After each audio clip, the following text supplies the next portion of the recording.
if you're thinking about investing in someone else's deal as a limited partner or capital partner, there are a couple things that you absolutely need to do your due diligence on. So what I thought I would do in this video is talk about the 3 things you absolutely want to do your homework on to make sure you're making the right investment decision, not only in terms of a deal, but also the market and the person, the operator that you're actually investing with.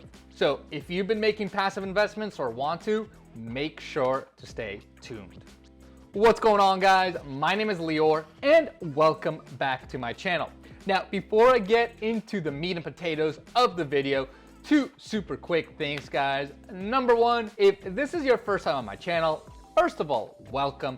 Second of all, make sure you smash that subscribe button for me.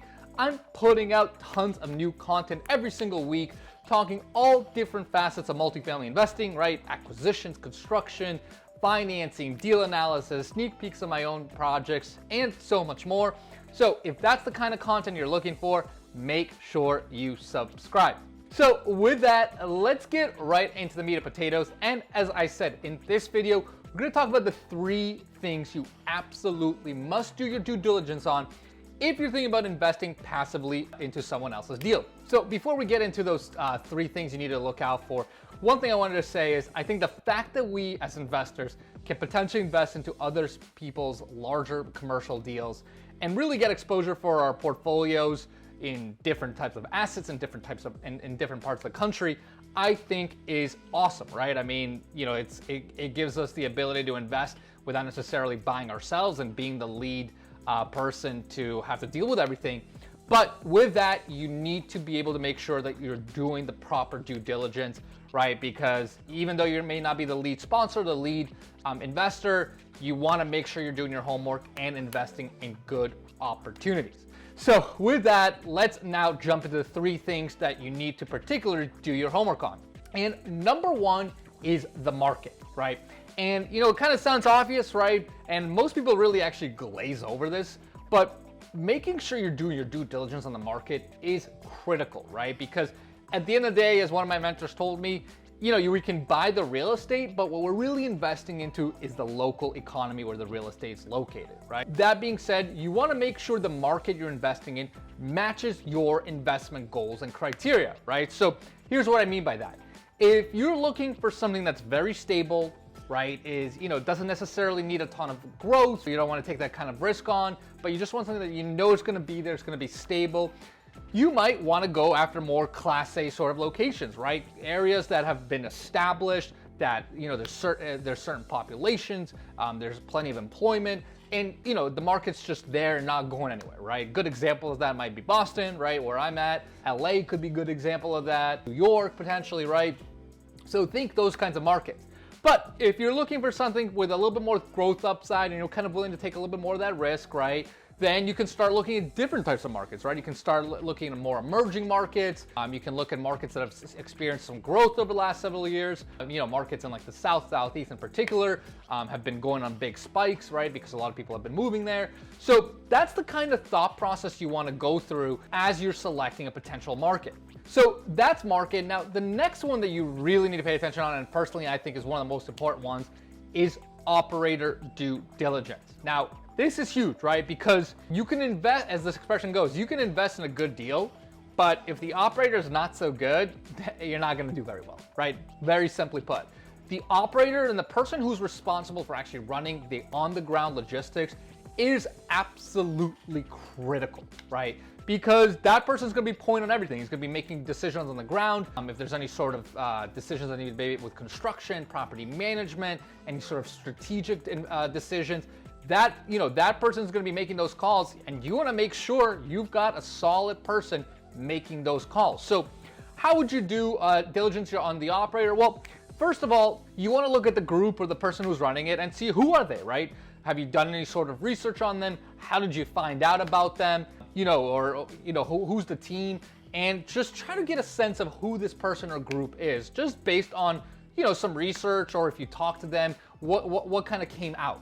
Now, the next thing you want to look for is, okay, what's their actual experience in the particular market that a potential deal is located in, right? Because, I personally want to invest with operators. If I'm going to put my money up, I want to invest with operators that have a ton of experience in specific markets, right? I don't need someone that invests in 10 different cities, right? Because chances are he's probably not an expert in those 10 different cities, right?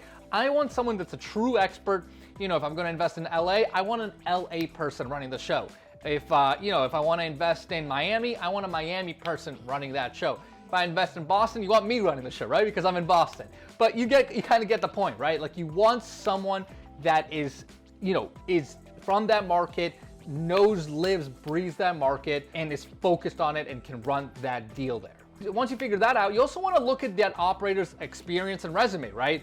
Has he or she dealt with this kind of inventory, right? If you're buying Class A or Class B with some construction, have they done this kind of construction before? Do they have that resume?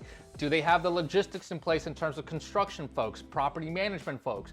Have they completed larger jobs if you're investing in a larger job, right? You want to make sure that this operator has experience in whatever you're investing in, right? Because you don't necessarily want the operator to get a free education on your dollar. And the last thing I'll point out that I think is really, really big, and some of you might glaze over this, but I cannot emphasize how big this is that person's communication style, right? Because, there's nothing that drives me personally more insane than poor communication, right? Because whether a deal's going good or a deal's going bad, that's fine, and I understand the nature of of the investments, right? Some go good, some don't go as well. But I just want to be kept in the loop, right? I want to know what's going on. I want to know what are the issues you're facing, just so I have an understanding of on the ground. So you really want to get a sense for the operator's communication style, and really make sure that pleases you, right? That they're on top of it, they're communicating, they're giving you the details that they need or want, and make sure that you can kind of work with that. So don't glaze over that detail, because it's easy to say, oh yeah, it'll be fine, and then like a year or two later, you're going to be driving yourself insane because you have no idea what's going on with the project. And finally, now we'll talk about the last of the items in terms of due diligence. Once you kind of did those levels of research, now you want to do your property-specific due diligence. And with property-specific due diligence, even if you're not a professional investor yourself and you haven't been a sponsor, what essentially you want to look through is, does this deal kind of make sense, right? Like, are there just crazy assumptions in here that, just don't even resonate? Is the operator making good assumptions? Are they reasonable within the market? Are they conservative, right? And just make sure that it all pencils out. So here's some things I would look for. Any sort of projections on growth rate. If the operator is telling you, hey, we've experienced 15-20% rent growth in the last 2 years, we're going to get that this year, that's probably not a great sign, right? Because, it's great to have past laurels of a market expanding, but that doesn't mean that this year the market is going to continue to expand at rapid paces as well, right? So having really solid growth assumptions, especially on the rent side, making sure operating expenses are growing as well, those are really, really key. Other metrics you want to be looking at is cap rates, right? So, when you're thinking about the exit of the deal and the operator is telling you, all right, well, we're going to exit at this price point because this is the cap rate. Well, is that realistic with today's market? And is there any sort of conservativeness to tomorrow's market, right? Because cap rates can certainly decompress, right? Especially in the kind of the fluid environment we're in right now. So you want to make sure you have that protection. So saying, hey, like, that's great that cap rates are here today, but have we thought about a scenario where maybe they go up a quarter point or half a point or a point, right? So kind of understand, going through those kinds of assumptions.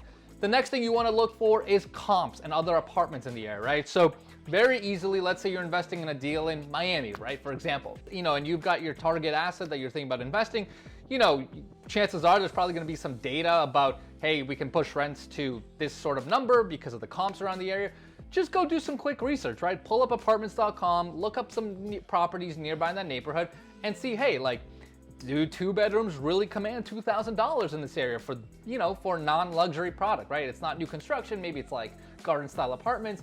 Does that make sense, right? And just quickly scroll through comps and just see, yeah, you know what? I'm seeing $2,000 2 bedrooms that kind of look mediocre. All right, it kind of pencils out. But if you're seeing like, oh, well, $2,000 for brand new construction and you're investing in garden style 80s product, right? And other 80s product is actually renting at $1,400 for 2 bedrooms.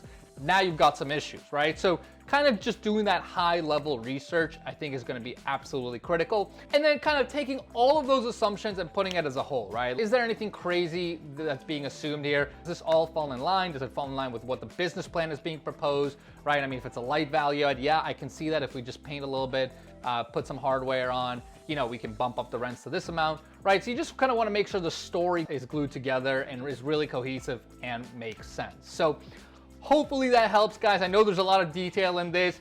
I hope you don't skim over these details because I do think these are all critical pieces of research you need to do. So make sure you do that before investing your hard-earned dollars. So of course, if you guys have any sort of questions, make sure to put them in the comments below and I will definitely help you out.